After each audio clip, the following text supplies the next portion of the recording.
I was 29, living in New York, with my career on the rise. After my MBA, I was working for a large food company, where I was hired for my brains and ambition, not luck.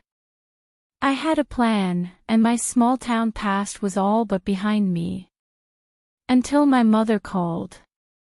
Her voice was choked. "Madeline. Carter's Cafe is going away." The cafe, a legacy in my family for 3 generations, was on the brink of collapse. I returned. My parents greeted me in silence. IOUs, invoices, bank warnings were on the table.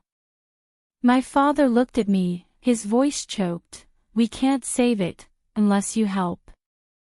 My mother added, "If you come back, it's yours. We promise." I nodded. No contract. No conditions. I followed my heart, and signed a promise with my life.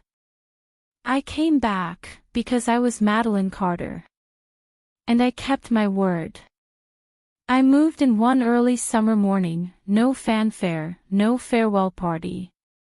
Just me and 2 suitcases, one of my belongings, the other of my unnamed beliefs. Carter's Cafe was like my family's spirit, old, tired, and outdated.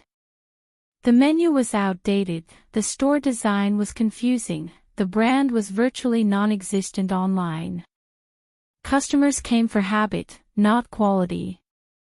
But I didn't feel discouraged. I saw opportunity.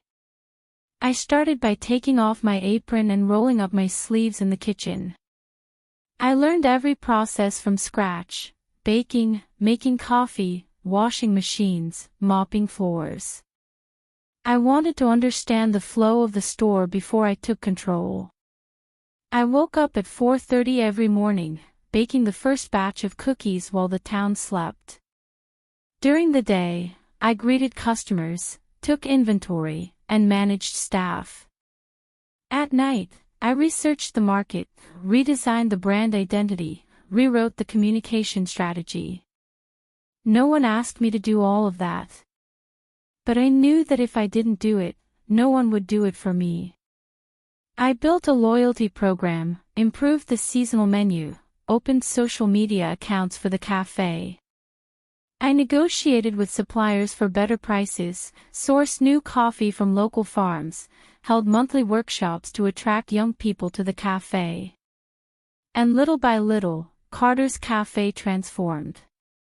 The local paper began to report on the inspiring comeback of the 3-generation family business. Revenues increased steadily month after month. Debts were cleared. Customers returned, not just for the coffee, but because they felt something alive was happening here. I became the heartbeat of the place, not just the operator, but the one who brought it to life. The staff began to look at me differently. My parents began to breathe a sigh of relief. They would sit quietly in the corner, watching me work, occasionally exchanging reassuring nods. Every time my father closed the shop at the end of the day, he would say, "You're doing fine, Madeline." And I believed it. I never asked for recognition. I didn't need applause. I just needed to keep the promise they made to me that night: "If you save this place, it's yours." I believed in those words as I believed in myself. Because I had risked my career, my youth, to keep it alive. I wasn't just saving a store. I was rebuilding a legacy. Brick by brick, blood by blood, with my own hands. The 3 years had passed like a sigh, exhausted but hopeful. Carter's Cafe was no longer a dying coffee shop, but the living heart of the town. We were breaking even. We were profitable. I had done it. That morning, I printed out the final quarter's financial report, my hands shaking as I looked at the black number on the page. I had pulled it up from rock bottom, a near impossible feat. I walked into the kitchen and held the paper up like an invisible trophy. "We did it," I said. My father nodded, but didn't meet my eyes. I should have known something. But I didn't want to doubt it. A week later, we had a small party in the shop, candles, cider, and familiar faces, loyal customers, devoted staff, and, surprisingly, my younger brother, Joshua. He'd just returned from Costa Rica, tanned, with faint tattoos on his arms, smiling as if he'd never been away a day. He raised his glass, cracked a few jokes. I laughed, politely. I was too tired to be wary. When the party was over, my parents called me into the small office behind the counter. My mother sat stoically, her hands clasped together, her eyes unfamiliar. "We want to share this with you," she began, "an important decision." I smiled. My heart was beating fast. Finally, I thought. Now they were going to hand over the shop, as promised. "We've decided," my dad said, "Joshua will take over Carter's cafe." I stood still. The sounds around me faded, as if I were drowning in water. "What?" I asked. "You're amazing, Madeline," my mom interrupted. "You've done what no one else has done." "But Joshua, he's the man of the house. It's time for his son to carry on the tradition." I chuckled. Then laughed. Laughed until my throat was raw. "Are you kidding? You'll always have a place here," my dad said, his eyes sad as if he were the victim.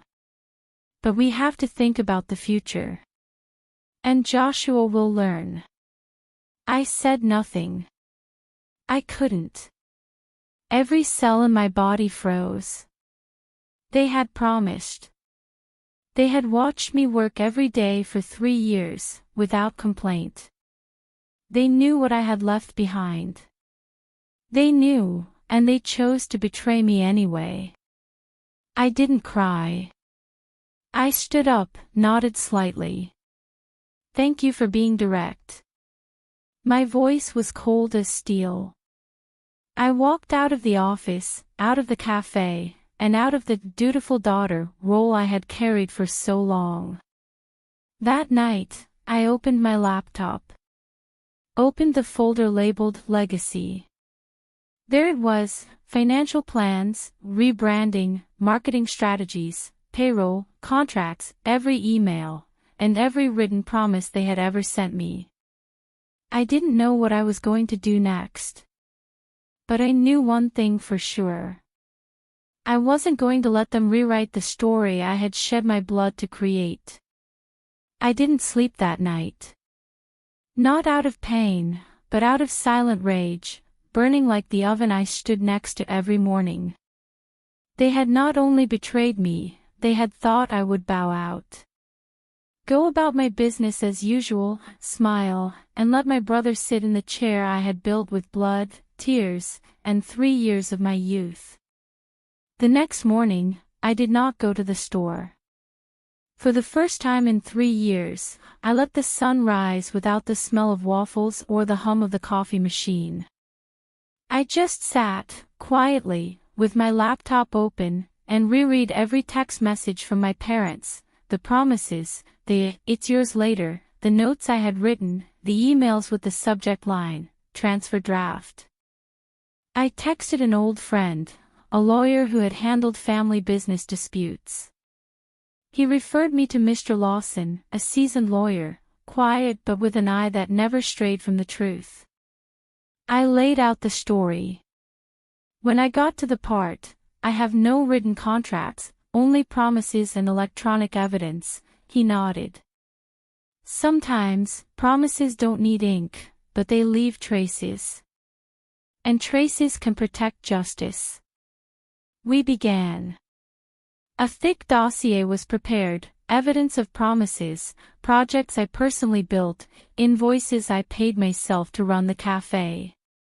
Even a recording of my father saying in an internal meeting, "Madeline will take over when everything is settled."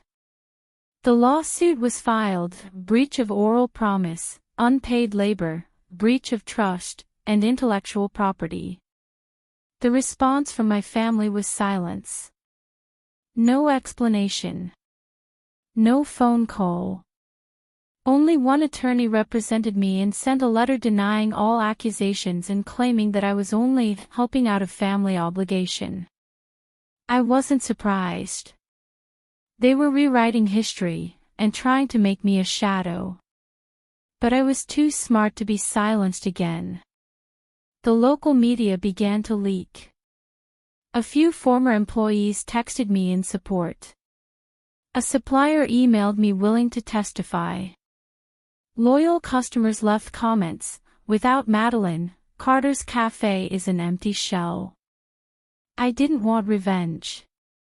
I just wanted recognition. And I knew, this time, I wouldn't be knocking on doors to ask for a seat. I was setting up a new table. And as I signed the lawsuit, I knew they had misjudged me. This time, I wasn't fighting with loyalty, I was fighting with truth. The day I walked into the mediation room, I was wearing a navy blazer, my hair tied back, my documents neatly stacked in a black leather folder. No makeup. No gimmicks. I wasn't there to convince anyone with my image. I came to be heard, for once, as a proper person. Their lawyers were already seated. So were my parents. My father's eyes were close to mine, my mother's lips pursed, her face expressionless. Joshua was absent. And frankly, I didn't need him. The mediator, an older woman, soft-spoken but sharp, began the session by saying, "We're not here to argue about the past. We're here to ensure justice for the present." My lawyers laid out the case. No frills. Just the facts, the unpaid hours, the personal expenses I'd spent running the bar, the emails with promises, the recording of my father saying, "You'll be the one to take over when the bar is stable." They couldn't deny it. Then it was my turn. I stood up, trembling slightly. I'm not asking for special privileges. I don't need empty apologies. I just want what was promised, and what I've spent my youth building. My father raised his head, his voice choked. "We didn't think you would go this far." I didn't say anything. That said it all. In the end, they agreed to sign the agreement. I took back 51% of the legal ownership of Carter's Cafe, becoming the official operator. Joshua kept 49%, no more voice beyond his authority. No need to fight. Just the law confirmed that what I had done was valid. When I left the mediation office, I didn't feel victorious. I felt relieved. I was no longer the girl who lived for her parents' approval. I was a woman who stood up for herself, when no one else would. After 30 days, my name officially appeared on the business license, on the tax documents, on the storefront. Madeline Carter, legal owner of Carter's Cafe. I didn't cry when I saw that. I just smiled. A full smile. I didn't tear down the store. I revived it. I kept the old team, upgraded the menu, held bartending classes, opened a stall at the weekend market, partnered with a local brand. The place didn't just come back to life, it became an icon. And I, the person who was once considered helping out of friendship, was now a true leader. One afternoon, I found a photo of my grandfather standing in front of the store in the 1950s, his apron dusted with flour, his smile full of pride. I looked into his eyes and whispered, I didn't just keep my promise. I rewrote my entire chapter. I no longer asked permission to exist. I no longer needed to say sorry for wanting more, for demanding recognition, for stepping up to the table as an equal. I used to think silence was peace, endurance was loyalty. Now I knew that refusing to be erased was the bravest thing a woman could do. Carter's Cafe is more than a coffee shop. It's a testament to the fact that I stood up when no one else stood by me. That I didn't just restore a store, I restored my own worth. One morning, as I was organizing my office, I came across the sketch of a new logo I'd drawn. In the bottom corner, I wrote a line in pencil. My name will be carved in wood. Today, it has come true. And no one can erase it.